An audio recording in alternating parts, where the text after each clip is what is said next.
Good evening. This is Reverend JCIngle, and I'm just doing a coffee break, which is something I haven't done in a long time, and I'm actually drinking tea instead of coffee. This is something that comes from the Alpines. I think it's basically Mexico, South America, down through there, and it's a really good herbal / green tea with not a lot of caffeine for those who are concerned about all of the caffeine intake. Well, what I'm going to just jump on here and talk about real quick, has to do with Michigan. So I'm not sure. I think I tagged Michigan in this particular video, but who knows who it's going out to. I don't really understand the algorithms on Facebook, but I do want to share some things, and they have to do with counseling. It's a part of my portfolio, basically. For those of you who don't know, I've been a pastoral minister for many, many years. I've been in ministry since 1993, come from a ministry family, but I also felt the urgency in my bachelor degree and in my master's degree, my first one, to go on for counseling. And so I'll just get the commercial out of the way. It's basically the what. So I'm going to talk about the what and the why and the who real quick in this little segment. The what is basically, like I said, the commercial. I offer online counseling through the state of Michigan for people in the state of Michigan who are actually residing there, and it is offered online at this time. I'm not in the state, but as long as things progress at this pace, I should be able to offer online counseling for the foreseeable future. I offer marriage and family therapy. These things are under supervision right now, which just basically means I have someone checking my notes and working with me on these, with clients, somebody I can call if I need to. And also I offer individual counseling for those who require individual counseling. I can offer groups or any kind of form of family system. So there's a lot of different things I'm qualified to do because of my education. Then because it's online, I have maintained an offer since the beginning of COVID. I had higher rates. I've had actually much higher rates at times during my counseling career, but I have maintained a lower rate since the pandemic hit, and I just wanted to offer a low rate of $40 per counseling hour. So if anyone wants to see me online, I work through Zoom. You pay through the Square, which is really one of the oldest and most reliable forms of payment online. It's kind of like PayPal, it's just been around forever. And so I operate with the Square, so you can just slide your card or punch in the numbers where you're at, and you can pay online $40. It's cash only at this particular time, but it's available to you, and sometimes that's better than waiting to get in to see somebody. Where we were at in Traverse City, the Traverse City region, there were people waiting 2 or 3 months out for appointments. I'm available right now and available to talk to you about counseling if you're interested. So secondly is the why. Well, the why is really up to you. People come to counseling for a number of reasons, and if you're watching this video and you've actually got this far, I imagine there might be a why for you. So what could it be? Could it be a problem in your relationship? Could it be goals that you're trying to set? Maybe it's goals that you have for the new year. Maybe you're in some kind of discerning process. Maybe you're looking to make a transition in your life from one time in your life to another. There could be all kinds of reasons.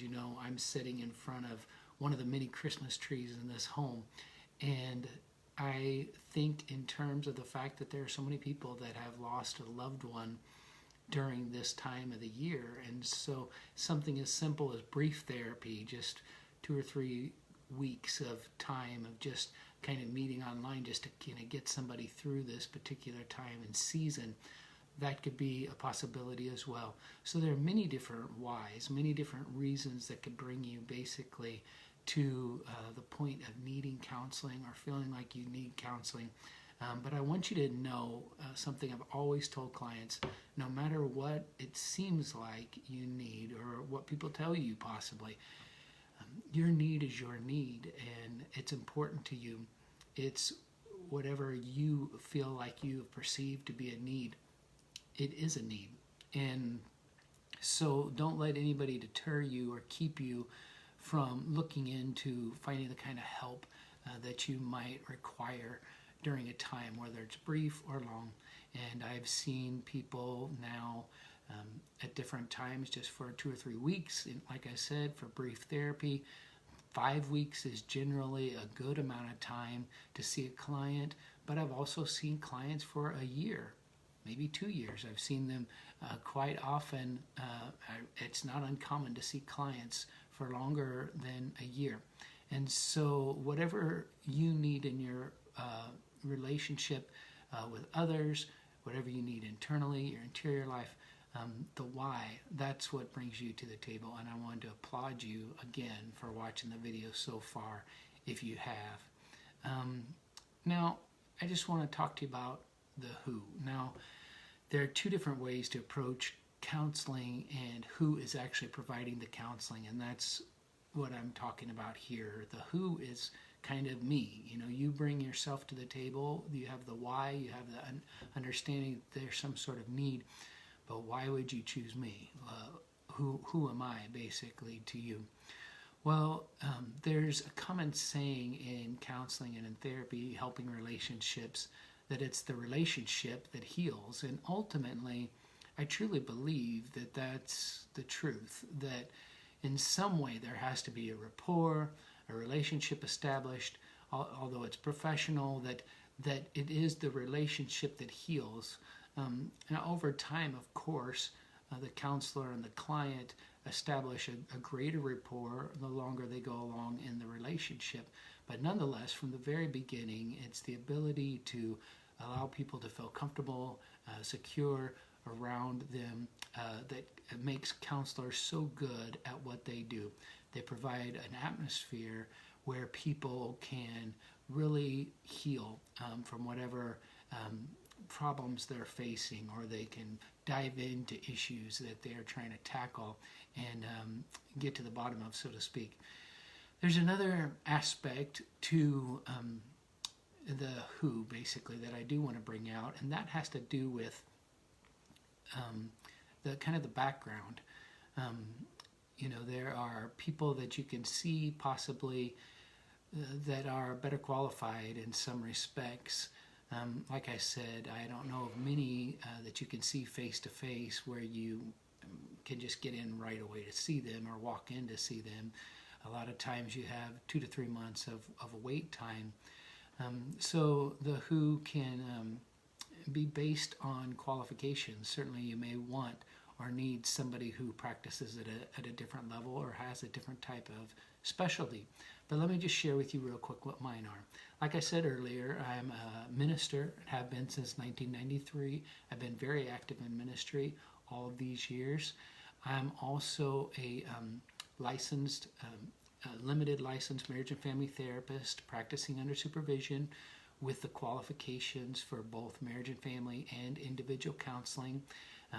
It started in my bachelor degree. I had a ministries major, and I was about just a couple of classes short of also having a double major in psychology. So I came really close, but when it came down to it, I just thought, I'm just going to do what I can with my bachelor degree. I know where I'm going for counseling, and I went on for my counseling degree. And my counseling degree is a dual degree. It is in marriage and family therapy and licensed professional counseling, fulfilling state requirements for both.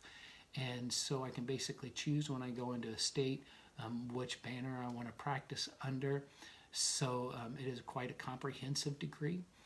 For those of you who are interested, I went on for a second master's degree. It's a master's in theological studies.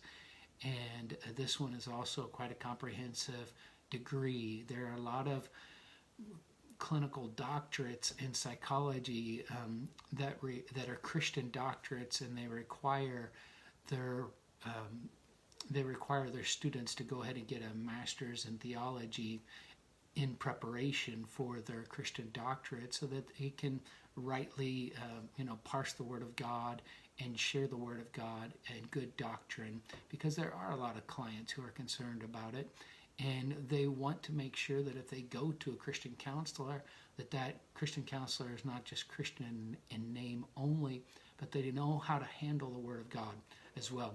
So oftentimes in my settings, I remind people, that I am Christian, and if you want to make this part of our counselor relationship, that's fine, but I want to let you know from the beginning, this is what I believe.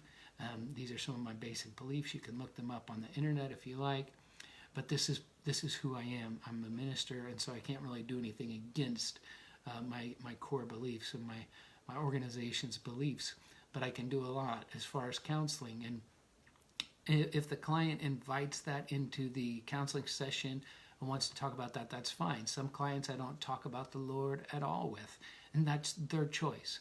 But then there are some clients who do get eager to know a little bit more, and they basically just come right out and ask, well, what do you think about this as a pastor?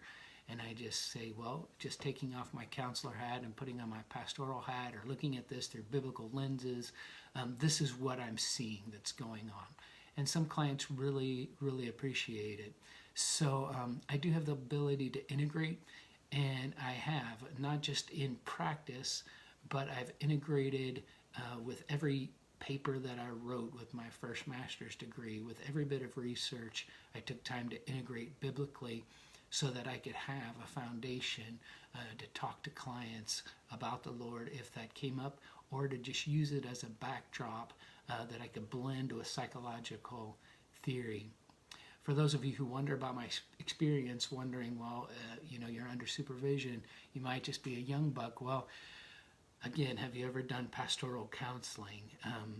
Have you, for many, many years, have you ever dealt with student development? I was on the college campus for 5 years and did a lot of college counseling over the course of 5 years.